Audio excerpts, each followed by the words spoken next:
Shalom Bapak Ibu, sahabat Galilea dan seluruh subscriber Galilea Network yang diberkati oleh Tuhan Yesus. Apa kabar hari ini? Saya senang boleh menjumpai Bapak Ibu di mana saja berada. Sebagaimana biasanya sebelum kita masuki dunia kerja kita, mari kita bersaat teduh, kita berdoa sebelum kita baca dengar firman Tuhan. Bapa Surgawi, Bapa di dalam nama Tuhan Yesus, kami kuduskan namamu, datanglah kerajaan-Mu, jadilah kehendak-Mu di bumi seperti di surga. Kami bersyukur sebab hari ini kami ada sebagaimana kami berada dan berkat-Mu telah tersedia bagi kami. Apapun situasi yang sedang kami alami saat ini, apapun keadaan yang sedang melanda kami saat ini, satu hal yang kami tahu bahwa Tuhan turut bekerja dalam segala sesuatu, mendatangkan kebaikan bagi setiap kami. Itu sebabnya hati kami penuh dengan sukacita dan syukur, karena kami percaya rancangan Tuhan bagi kami di hari ini damai sejahtera dan kemenangan. Saat ini kami akan baca dengar firman-Mu, urapi kami, buka hati pikiran kami, urapi hamba-Mu yang tidak ada apa-apanya. Di dalam nama Tuhan Yesus, setiap kata kalimat yang keluar dari mulutku adalah kata kalimat penuh kuasa, penuh urapan. Mereka yang mendengar diberkati, berakar, bertumbuh, berbuah di dalam Engkau. Kami diamkan seluruh suara hati kami kecuali suara Tuhan kami mau dengar. Di dalam nama Tuhan Yesus kami siap diberkati, kami siap dibentuk seturut kehendak-Mu. Di dalam nama Tuhan Yesus, haleluya, amin. Bapak Ibu, hari-hari ini kita harus waspada terhadap ajaran para nabi palsu. Nah, kalau kita lihat beberapa video di YouTube yang mereka yang berlatar belakang Kristen, tadinya Kristen kemudian jadi mu'alaf, ya mereka itu mencocok-cocokkan Alkitab, ya mencari pembenaran dan pembuktian bahwa nabi yang mereka percaya itu telah dinubuatkan di dalam Alkitab. Saya mau tegaskan bahwa nabi yang dulu saya sanjung, ya tidak ada tertulis sama sekali di dalam Alkitab. Ya kan? Kalaupun ada itu hanya dicocok-cocokkan, cocok logi oleh para mu'alaf itu. Jadi Bapak Ibu jangan terpengaruh oleh argumen yang sebetulnya tidak berdasar. Dan mereka sepertinya ada keraguan dengan mencari pembenaran, ya mencocok-cocokkan. Sebetulnya mereka tidak yakin bahwa apa yang mereka percaya, bahwa nabi itu sesungguhnya mereka tidak percaya. Padahal kalau kita membaca Alkitab kita harus lihat konteks. Nah, padahal di sisi lain ketika kita mengutip kitab Al-Quran misalnya, ya mereka langsung protes. Mereka berkata bahwa tidak memperhatikan asbabun nuzul. Ketika kita mengambil misalnya satu ayat, mereka langsung protes bahwa kalian tidak memperhatikan asbabun nuzul. Nah, padahal mereka mengutip ayat-ayat Alkitab seenaknya tanpa memperhatikan juga, ya kalau boleh saya pinjam istilah, ya asbabun nuzul. Kalau kita lebih ke arah konteks. Alkitab itu tidak berdiri sendiri loh. Misalnya satu pasal, itu tidak berdiri sendiri. Kita harus baca dulu pasal sebelum bahkan sesudahnya. Misalnya yang selalu dengung-dengungkan ya oleh ada salah satu mu'alaf, mungkin saudara sudah tahu namanya, ya saya tidak perlu sebut.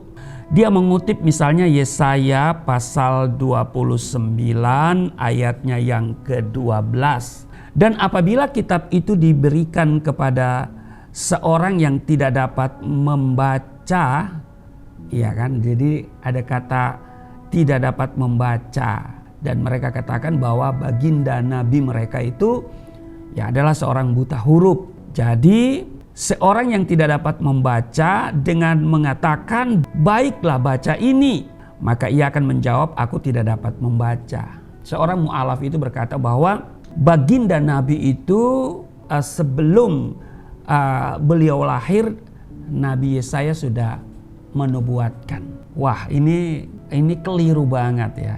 Yesaya 29 ini kalau kita baca dari konteks pasal 29 secara keseluruhan, Judul dari Lembaga Alkitab Indonesia, Yerusalem terkepung tetapi diselamatkan. Di ayat 1, celakalah Aril. Aril itu nama lain dari Yerusalem. Celakalah Aril, Aril kota tempat Daud berkemah. Biarlah tahun demi tahun perayaan-perayaan silih berganti. Kalau kita lihat ayat 13, dan Tuhan telah berfirman, oleh karena bangsa ini datang mendekat dengan mulutnya dan memuliakan aku dengan bibirnya, padahal hatinya menjauh daripada aku. Yesaya 29 ini merupakan sebuah peringatan kepada bangsa Israel, dalam hal ini penduduk Yerusalem, yang mereka itu datang kepada Tuhan dengan boleh dikatakan lain di bibir, lain di hati gitu loh. Oleh karena bangsa ini datang mendekat dengan mulutnya dan memuliakan aku dengan bibirnya, padahal hatinya menjauh daripada aku. Dan dikatakan, dan ibadahnya kepadaku hanyalah perintah manusia yang dihafalkan. Nah, kecuali mu'alaf itu dan seluruh orang yang mendengar ceramahnya itu mau dikatakan bahwa kalian adalah atau bangsa itu atau bagindanya itu ya sesuai dengan ayat 13, ibadahnya kepadaku hanyalah perintah manusia dan dihafalkan. Lalu ayat 14, maka sebab itu sesungguhnya aku akan melakukan pula hal-hal yang ajaib kepada bangsa ini, dan seterusnya. Jadi sama sekali tidak menyinggung ya, atau tidak ada sama sekali kita mau pakai tafsiran model apapun, ini tidak menjurus pada baginda nabi yang diimani, dipercaya oleh para mu'alaf itu. Nah, karena itu saya mau kutip di 2 Korintus pasalnya yang ke-11 ayat 13, dikatakan begini. Sebab orang-orang itu adalah rasul-rasul palsu, pekerja-pekerja curang yang menyamar sebagai rasul-rasul Kristus. Jadi ketika Yesus lahir, maka Alkitab bilang begini di Lukas pasal 16 ayat 16. Hukum Taurat dan kitab para nabi berlaku sampai kepada zaman Yohanes. Dan sejak waktu itu kerajaan Allah diberitakan. Jadi semua yang namanya nabi dan kitab-kitab itu hanya berlaku sampai pada zaman Yohanes Pembaptis. Jadi sesudah itu nggak ada lagi nabi. Nggak ada lagi nabi, karena di zaman Yesus Kristus udah bukan zaman nabi. Di zaman Yohanes Pembaptis sudah bukan zaman nabi. Ya. Tapi bahwa sifat kenabian itu masih tetap ada, ya kan? Bahwa suara-suara kenabian itu masih berlaku atau masih melekat pada setiap orang percaya yang memberitakan Injil Kerajaan Allah sampai saat ini. Sehingga jabatan-jabatan itu masih diuraikan ya, tapi Allah tidak lagi mengangkat seorang nabi, begitu ya. Bahwa ada rasul-rasul Kristus, zaman para rasul ya, yaitu murid-murid Yesus. Nah, memang ada perbedaan pemahaman nabi dan rasul menurut Islam dan Kristen itu berbeda. Oke, saya tidak menjurus ke sana, tapi kita mari fokus pada 2 Korintus 11 ayat 13 ini. Sebab orang-orang itu adalah rasul-rasul palsu, pekerja-pekerja curang yang menyamar sebagai rasul-rasul Kristus. Nah, Bapak Ibu, orang dunia seringkali melihat segala sesuatu dari apa yang dapat terlihat oleh kasat mata. Itulah sebabnya mereka mudah tertipu dan terpedaya, begitu ya. Karena apa? Tidak sanggup membedakan mana yang benar dan mana yang salah, mana yang asli dan mana yang palsu. Karena yang palsu juga tidak akan mengakui bahwa dia yang palsu ya. Selalu yang palsu bilang, oh ini asli, ya kan? Ya, haleluya. Barang-barang palsu hari ini banyak, saudara. Dan kalau ditanyakan kepada mereka yang menjual itu, pasti dia kata, oh ini asli gitu kan. Kenapa? Karena kita sebagai konsumen atau pembeli, kita tidak tahu mana yang asli gitu loh. Sehingga kita mudah istilahnya ya terpedaya lah begitu ya. Itu kata paling paling sopan. Paling tidak sopannya itu tertipu. Haleluya. Jadi kita harus tahu yang benar, mana yang salah. Yang asli kita harus tahu dulu gitu kan. Supaya kita bisa tahu, oh ini palsu. Orang-orang hari ini memang mudah tertipu dan terpedaya. Karena tidak sanggup membedakan mana yang benar dan mana yang salah. Mana yang asli dan mana yang palsu. Jangan sampai yang palsu dibilang asli, yang asli diabaikan dan dikatakan palsu. Sangat naif kalau kita seperti itu. Nah Bapak Ibu sahabat Galilea yang diberkati oleh Tuhan Yesus, hal-hal tidak benar dan yang palsu ini tidak hanya terjadi di dunia luar, tapi juga terjadi di dunia pelayanan. Ada banyak orang menyebut diri pelayan Tuhan, tetapi cara hidupnya sangat bertolak belakang dengan firman Tuhan.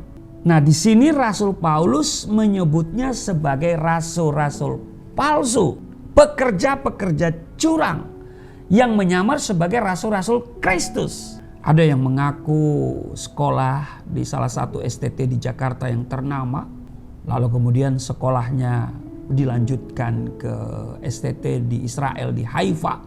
Bahkan juga ada mu'alaf yang mengaku sekolahnya di Vatikan. Wow.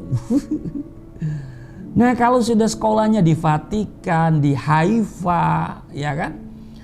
Lalu kemudian datang mengajarkan sesuatu yang berbeda dengan Injil yang dipegang dan yang diajarkan oleh para rasul, maka itu disebut Injil yang lain. Dan Alkitab dengan tegas mengatakan orang-orang seperti itu orang-orang yang terkutuk. Nah, Rasul Paulus mengatakan adalah rasul-rasul palsu, pekerja-pekerja curang yang menyamar sebagai rasul-rasul Kristus. Mereka bilang, wah dulu saya adalah pengikut Kristus. Pengikut Kristus atau hanya sebagai penggembira. Haleluya. Kalau pengikut Yesus betul-betul dong. Karena dia harus pegang, menyangkal Yesus, menyangkal Bapa. Menolak Yesus berarti menolak Bapa. Maka sebuah kebohongan kalau dia mengakui Allah lalu menyangkal Yesus. Nah, itu kan. Ya, kecuali Allahnya itu bukan Bapaknya Yesus. Ya, haleluya. Jadi Allah lain seperti Alkitab katakan, Allah bangsa-bangsa berhala, Allah bangsa-bangsa itu hampa. Nah Bapak Ibu, di zaman sekarang ini banyak orang lebih suka mengumpulkan guru-guru menurut kehendaknya untuk memuaskan keinginan telinganya.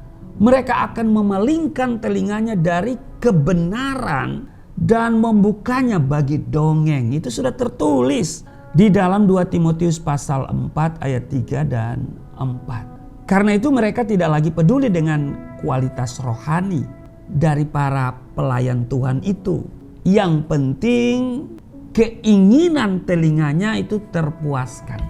Ya, saya tidak berbicara di luar Kristen, di dalam Kristen secara real itu ada orang yang suka dipuaskan pendengaran mereka. Giliran kebenaran firman disampaikan yang agak keras begitu ya. Mengenai menyangkal diri, pikul salib, proses. Mereka menolak. Nah karena itu tidak heran ya. Karena jemaat itu tidak memperhatikan kualitas rohani dari pelayan Tuhan. Dan mereka lebih mementingkan keinginan telinganya supaya terpuaskan. Tidak heran jika banyak bermunculan pelayan-pelayan Tuhan palsu. Nah Bapak Ibu, melihat hal ini Rasul Paulus tidak tinggal diam. Tetapi dikatakan di dalam 2 Korintus pasal 11 di ayat 12 sampai 15. Tetapi apa yang kulakukan akan tetap kulakukan untuk mencegah mereka yang mencari kesempatan guna menyatakan bahwa mereka sama dengan kami dalam hal yang dapat dimegahkan. Sebab orang-orang itu adalah rasul-rasul palsu, pekerja-pekerja curang yang menyamar sebagai rasul-rasul Kristus. Hal itu tidak usah mengherankan Sebab iblis pun menyamar sebagai malaikat terang. Ini diingatkan loh. Jadi bukanlah suatu hal yang ganjil jika pelayan-pelayannya menyamar sebagai pelayan-pelayan kebenaran. Kesudahan mereka akan setimpal dengan perbuatan mereka.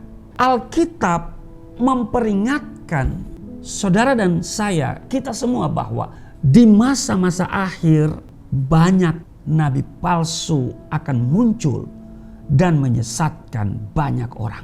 Sudah bisa lihat itu di Matius 24 ayat 11. Kita harus selalu berjaga-jaga dan waspada Bapak Ibu. Waspada, waspada. Dan ingat Bapak Ibu, dari buahnya lah kamu akan mengenal mereka. Kunci agar tidak jatuh dalam rupa-rupa pengajaran yang menyesatkan adalah semakin melekat kepada Tuhan dan makin meningkatkan kualitas kerohanian kita. Amin. Jadi itu kuncinya. Semakin melekat kepada Tuhan, semakin giat untuk membaca, berdoa, bersekutu, membaca Alkitab, semakin berusaha untuk meningkatkan kualitas kerohanian kita. Hari ini saudara, saya kira itu semua bisa saudara dapati di YouTube dengan saudara tetap stay di Galilea Network setiap pagi, setiap hari Senin sampai Sabtu 4.30. Saudara akan bertumbuh, kualitas rohani saudara akan makin nampak. Orang yang dewasa rohani pasti tidak akan mudah terombang-ambingkan oleh ajaran palsu. Orang yang dewasa rohani ketika mendengar apa yang disampaikan oleh para mu'alaf yang memaksakan dan mencari pembenaran bahwa baginda nabi mereka itu dinubuatkan di dalam Alkitab. Kalau kita itu yang sudah dewasa, kita tinggal ketawa-ketawa, geli-geli gitu lah, lucu. Dan kita menganggap itu lawak-lawakan gitu. Lawak-lawak gitu kan. Kenapa? Karena kita tahu kebenaran. Karena kita tahu persis ayat itu bicara apa. Karena kita baca Alkitab tidak sepotong-sepotong. Tidak hanya satu ayat, tapi kita melihat pasal demi pasal. Itu sebabnya Bapak Ibu, mari kita waspada hari-hari ini. Waspada terhadap ajaran nabi palsu. Dengan saudara semakin melekat sama Tuhan, mencintai firman Tuhan, meningkatkan kualitas kerohanianmu, engkau tidak akan gampang tertipu. Tuhan Yesus memberkati, mari kita berdoa. Terima kasih Tuhan, untuk hari ini kami kembali diingatkan bahwa kami harus waspada terhadap ajaran para nabi palsu yang hari-hari ini semakin gencar-gencarnya untuk menyangkal Kristus Yesus sebagai Tuhan dan Juru Selamat. Kiranya Roh Kudus yang senantiasa memampukan kami sehingga kami juga punya semangat untuk semakin giat membaca Alkitab dan hati kami melekat kepada Tuhan. Berkati seluruh sahabat Galilea dimanapun mereka berada saat ini dalam tugas kerja mereka hari ini, ada penyertaan Tuhan yang sempurna, ada berkat Tuhan yang mereka raih, ada janji yang tergenapi, sehat semuanya, dan juga ada pemulihan, ada kesembuhan, ada pemulihan ekonomi rumah tangga di dalam nama Tuhan Yesus. Haleluya, amin.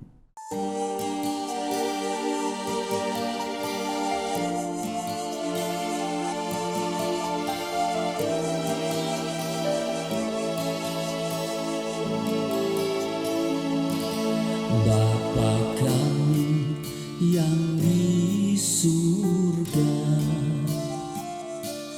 dimuliakanlah nama-Mu. Datanglah kerajaan, jadilah kehendak-Mu di bumi seperti di surga.